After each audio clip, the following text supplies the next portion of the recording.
BL 2019-1488, Wiener, amends the Metro Code of Laws require docking of all shared urban mobility devices. Do I have a motion? I'm going to move to, or ask that it be withdrawn with a brief explanation.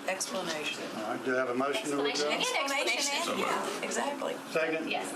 All in favor? That's our one. So go ahead and do your What she was- explanation. You ready for my exclamation? So my explanation is, I did this at the request of constituents in my community that work down here. One that's in a wheelchair and several others who have literally tripped and fallen. They were having issues with being able to park or walk around where they've just been laid everywhere. And so after speaking with other sponsors and representatives of the industry, I agreed to work collaboratively with the rest of the group in a stakeholders meeting so that we could address the logistics and some of the legalities surrounding this and come up with a really comprehensive pilot project that, you know, can serve everybody well for the next year. So I'm going to withdraw this because we're going to be able to address it in Councilman Elrod's next legislation. All in favor? Thank you.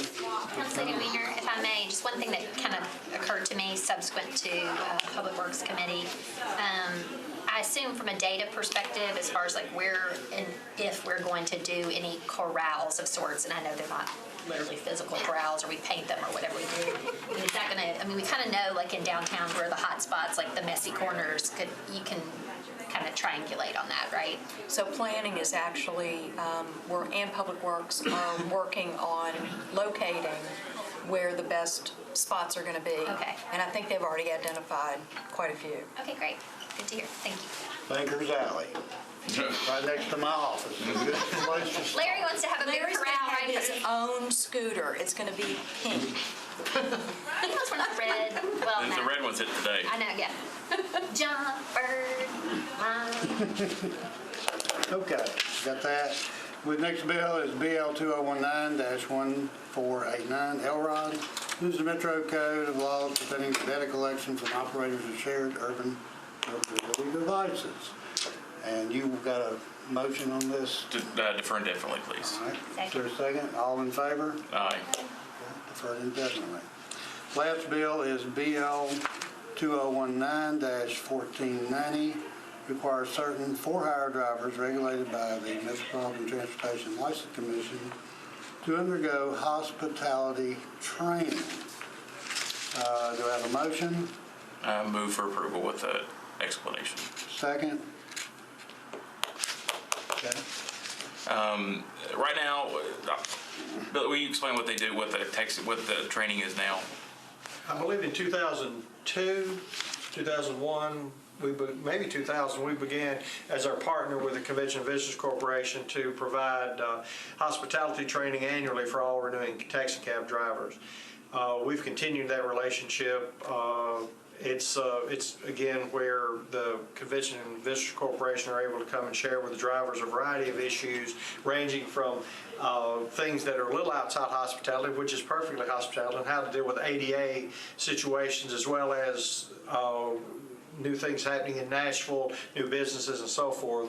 Mr. Clements is much better versed since he has responsibility for it at the CVC, but it's been a great partnership that we've had. It's even expanded to additional classes with cab drivers who are new cab drivers at a program we call Taxi Pro. And so what this ordinance would do, it would just expand that requirement to all drivers for hire that are regulated by the TLC, pedicabs, pedal taverns. All of the for-hire Worst carriages, services is, yeah. I think, the way. What, you got a class or something, or what? Yeah, it's this hospitality information We will session. offer classes that'll be at a time and place that'll work for them. 30 minutes, an hour? Right, how long is the class? What is the cost? So forth. There is no cost. We do it at our expense because we think it's good for the visitors of Nashville and residents of Nashville. And it is going to be, we haven't written this one yet. We do a specific one for each group, but it will probably be more than 60 minutes and less than 90 minutes. But don't hold me to that today because we don't have it in a deliverable yet. Mr. Fields, what do we know or do we think kind of proportionally now. So, I think there was a time when we all appreciated that, cab drivers had a certain level of training and background checks, and they knew their way around town and shortcuts, and they knew all kinds of things like you're teaching in that class. Now, obviously, I would assume the majority of people are getting around via Uber and Lyft and otherwise, ride sharing, but we don't require them to do things. And so I guess, I do appreciate that you all require this, but I also want to be mindful of the fact that, if you are a taxi driver, you're doing all these different things. I mean, you are under an immense amount of pressure because, the market, so to speak. So I mean, are we making sure? I guess what I would say is, if you have somebody who's renewing a permit kind of every year, at a certain point, how updated is that information? Is there some sort of accommodation if you've done it several times, or, I just don't want to make things unduly onerous for more traditional modes that have to work through you when, willy-nilly, whatever, anybody can just Uber app, and now they're driving people all over town, and we don't require anything of them. And well, the one good thing about it, I think they do have meaningful training when they come in. That's the good part. So they're coming away with something valuable. They also, through the STARS, not the STARS program, but there are some carrots involved in it as well, that for those that complete the course successfully, they're able to come to the class. There are some inducements that the CVC is able to share with them, and places they can see, and activities. But I think mostly what it's about is that when we look at what a cab driver has to go through, they do have to go through more than Uber and Lyft. But the one thing that we want to make sure, and what we're required in our office, when you get in a cab, we know that cab's been inspected, we know that the insurance is in place on that cab, we know that driver's gone through the classes, and there's no question in my mind that we're providing good public safety for that. So I think the drivers appreciate it. We have about 627 or 28 cab drivers right now that are still active, which is actually above the numbers in 2012 before the expansion in 2013. But it is far down from the 1,200 we had probably 4 years ago. And with Uber and Lyft, the state has preempted any city regulations, so we cannot require that training. And some of the problems that if you get into a transportation network car and you don't do it properly through an app, then there's a problem. If you do it properly, we've not had any issues.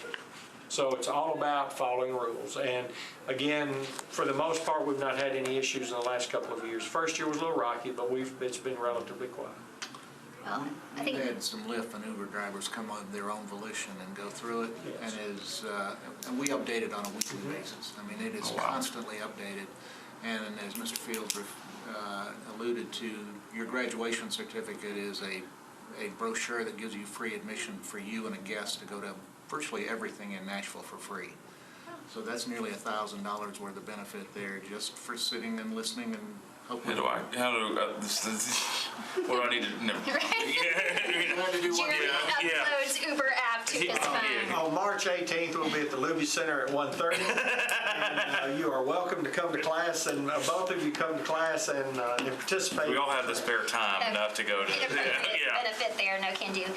Mr. Fields, do we know how many people are driving for Uber and Lyft in Nashville? I do not. Is that data that we have ever asked for or requested?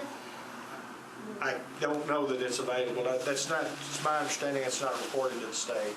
But I'd have to refer you to the state. I think it would be interesting for us to know that, because pretty good research now with how many Uber and Lyft, years that we've had here, is that it increases traffic significantly as they circulate and wait for rides. So there's pretty good data now. I think Uber finally released some data in some cities that were not constrained, that they couldn't ask for that data. So Mr. Reed may know this, but I think, in these larger traffic, parking, transportation conversations, I think to the extent, that we can get that sort of information, because a lot of what we deal with in the Public Works Committee and otherwise, and you and Traffic and Parking Commission, all these loading zones and all that, and the negative implications those have for our bikeways and a lot of these things. So I just think it's important for the community to understand, while this is widely accepted and everybody enjoys the service, that there are negative impacts to cities that, you know, are not necessarily so obvious to people.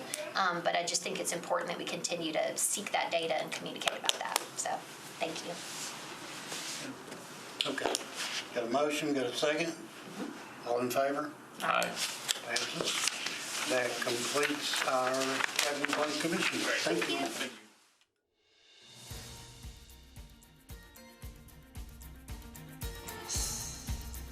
This has been a service of the Metro Nashville Network. If you would like to see this presentation again, or for more information about this and other programs, visit nashville.org.